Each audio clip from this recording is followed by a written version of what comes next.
Welcome to Giant Ability TV. Above all, we must abolish hope in the heart of man. A calm despair, without angry convulsions, without reproaches to heaven, is the essence of wisdom. Bill Vaughan. Talent is built in the silence and character in the stream of the world, opines a wise man. Faith, as we know in the scriptures, is the substance of things hoped for, and the evidence of things not seen. However, it is what hope sees that faith pursues for a catch. Promise in the African setting is believed to be a debt, and it is better not to promise than not fulfilling it. If I am deceived once, my deceiver is a fool, but if twice, I am a fool also. Just as man cannot give what he does not have, the same is the case with a hopeless and helpless administration that is promising to better the lives of the citizens of a country, when the leaders themselves are not different from the blind who is trying to show the way out to people. It is of truth that the blind man who carries a lamp in his hands at night does so, not because he wants to see with it, but that those coming towards him may see that someone is in the way. Noteworthy and worthy of mention also is the fact that whatever it is that is capable of deceiving a blind man automatically and without gainsaying the fact has the powers to make the blind man's walking stick go in the wrong direction. The renewed hope, which is the mantra of the Tinubu administration, is in reality and fitting better for description as hopelessness and helplessness, being renewed and repackaged for Nigerians. It is not enough to be zealous without the knowledge of how to take people from where they are to where they need to be, because zeal without knowledge is a runaway horse, and the labor of the foolish wearies every one of them, for they do not know how to go into the city. One can be born and raised in Lagos and still lack the spirit of excellence, and Nigeria, you may wish to know, is not Lagos. The worst thing that citizens of a country can be subjected to in life are hunger and insecurity, and both are supposed to be the primary responsibility of government.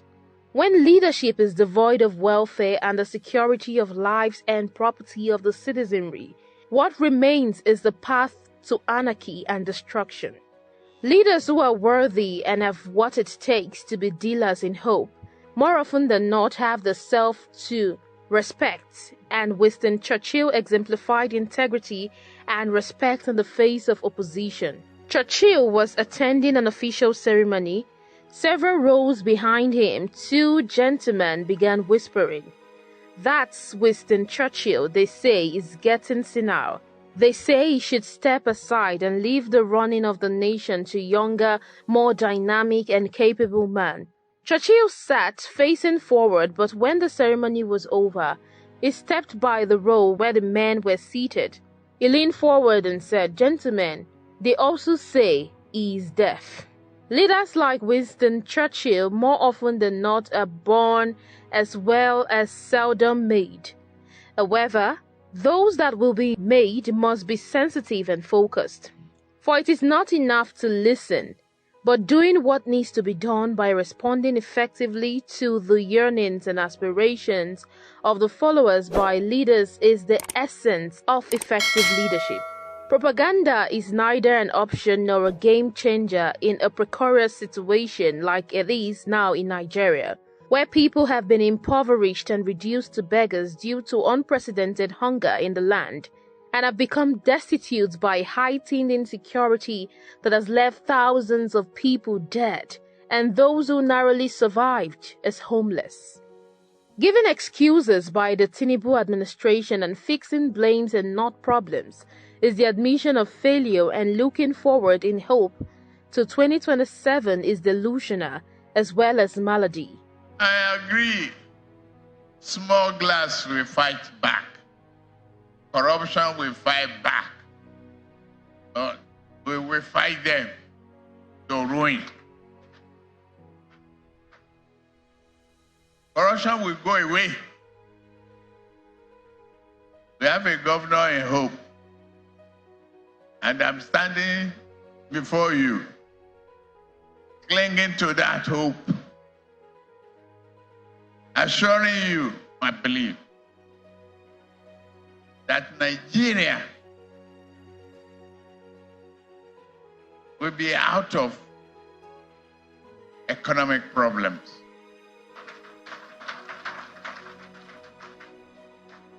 The labor union should understand that no matter how much we cling to our freedom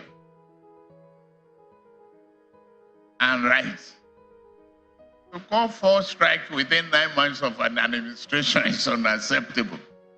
This admonition by a wise man may serve as a guide out of the way of destruction.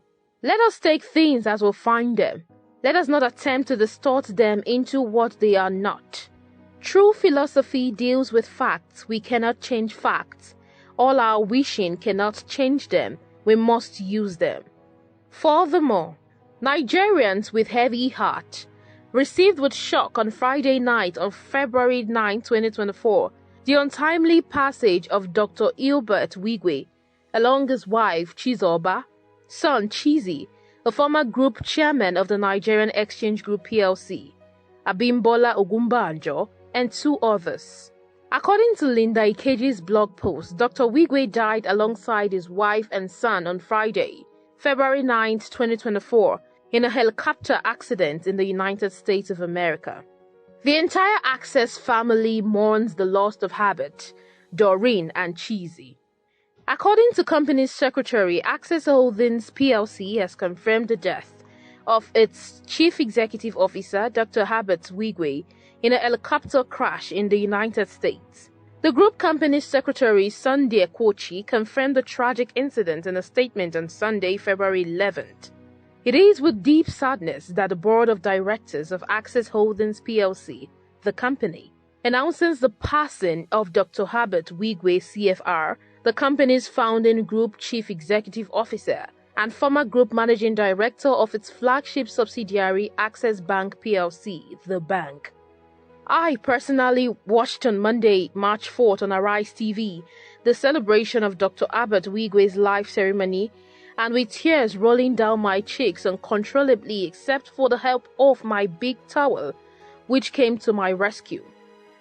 Many great Nigerians from both the public and private sectors were in attendance to celebrate the life of Dr. Habit Wigwe in particular and others who died with him.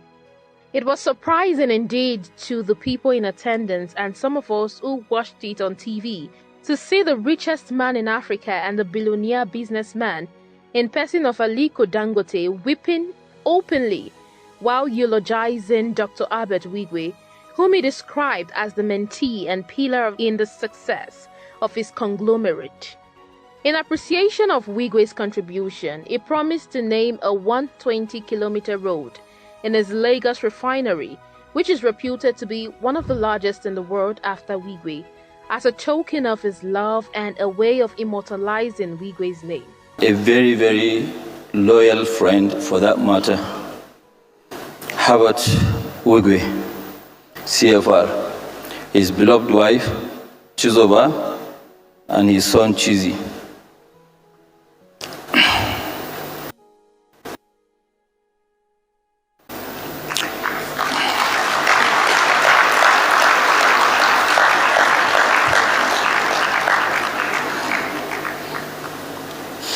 Habit was a visionary role model in fortitude and a perfectionist who gave so much of himself. Is no longer here with us, but his transformative strides are seen all over our economic landscape and even in the heart of social milieu in Nigeria and the rest of the world. Many people, including his family members, friends, and associates, church brethren, mentees, and former acquaintances have written and said a lot about a man who broke all records and pushed boundaries in the realm of banking and applied his fine skills to reshape the entire sector. His legacy in philanthropy will always never be forgotten. I choose to remember his long friendship, undivided loyalty, and his zest for life among numerous other attributes. He was a pillar of strength and support for me, my family, and our businesses. Some among other personalities in attendance who eulogized Dr. Herbert Wigwe include the Governor of Lagos State, Babajide Sanwo-Olu, Ogun State, Dapo Abiodun, Minister of Finance and Coordinating Minister of the Economy of Nigeria, Mr. Wole Edun, the Governor of Central Bank, Mr. Olayemi Kadoso. These were aside the condolence messages received from the heads of government, both serving and formal, of France, South Africa, and our dear former President Olusegun Obasanjo, GCFR. As touchy and emotional as the gathering was, the most remarkable words of exaltation came during the memorial service held to honor Chizoba's memory, which was a poignant reflection of the love and admiration she garnered from various spheres of her life.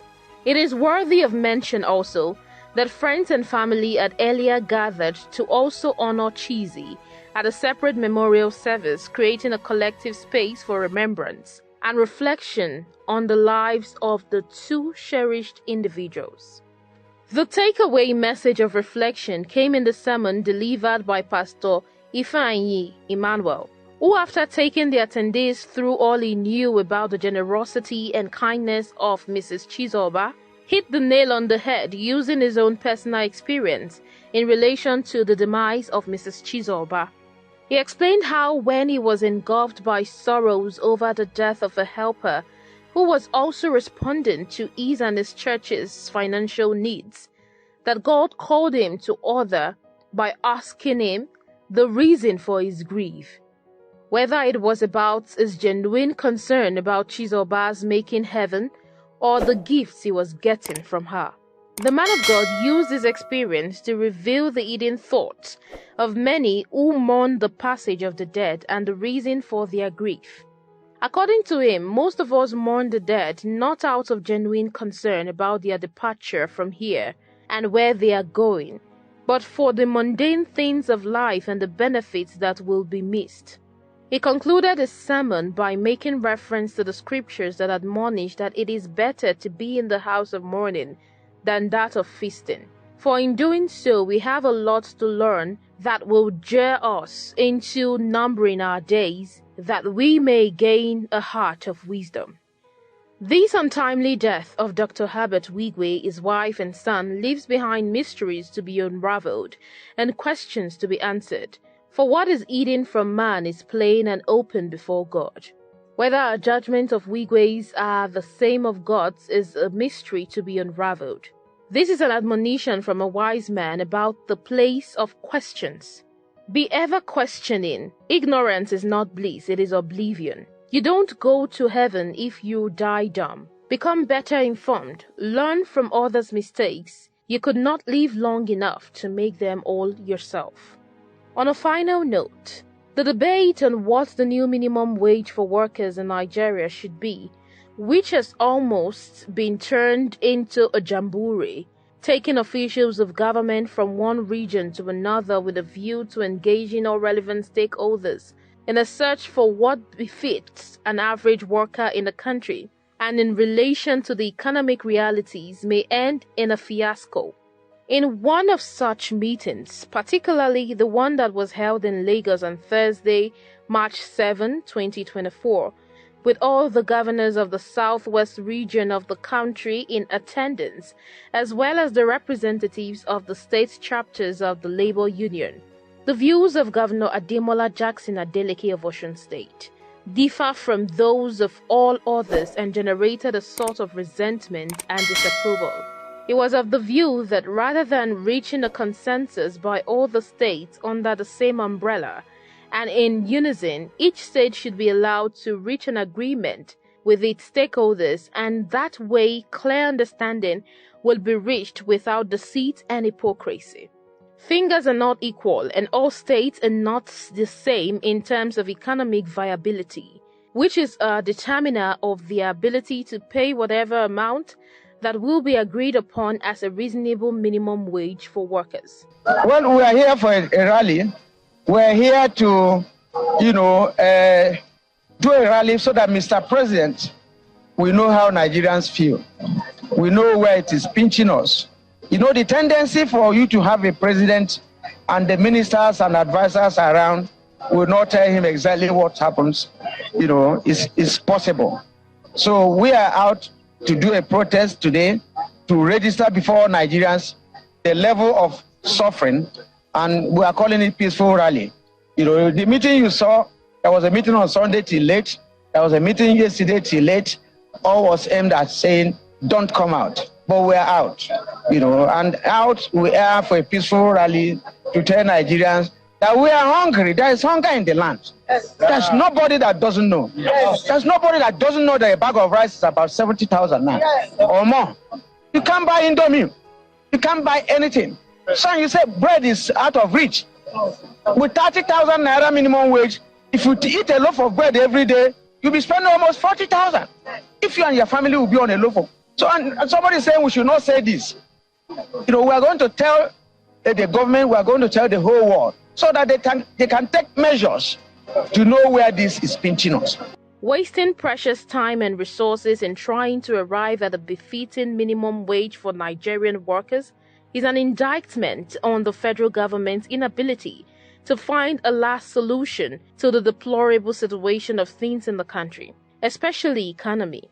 A situation that has plunged millions of Nigerians into a pit of poverty and despondency. A situation that even the president of the country, Asiwaju Bola Ahmed Tinubu, alludes to when he used the analogy that his government is trying to draw water from an empty well. Thinking out of the box and living up to the terms of the agreement signed between the government and the labor union is a reliable path that can alleviate the sufferings of the masses in the short run and with a positive effect on the economy of the country in the long run. Farmers in Nigeria need help to return to their farms, and this can only be made possible if the government can find a lasting solution to the problems arising from insecurity. There is no point chasing the shadow and losing the substance. It is wise not to put the cart before the horse, and it is insanity to keep doing the same thing the same way while expecting a change or better results. Let the agents of the Nigerian government refrain from compromising those in charge of the social media platforms such as the YouTube, and let the truth be told. Thank you so much, our viewers, for your encouragement. Consider it necessary also to subscribe to our channel and share this video. Until it is over, it cannot be said to be over. You are the best. God bless Nigeria. Thank you for watching.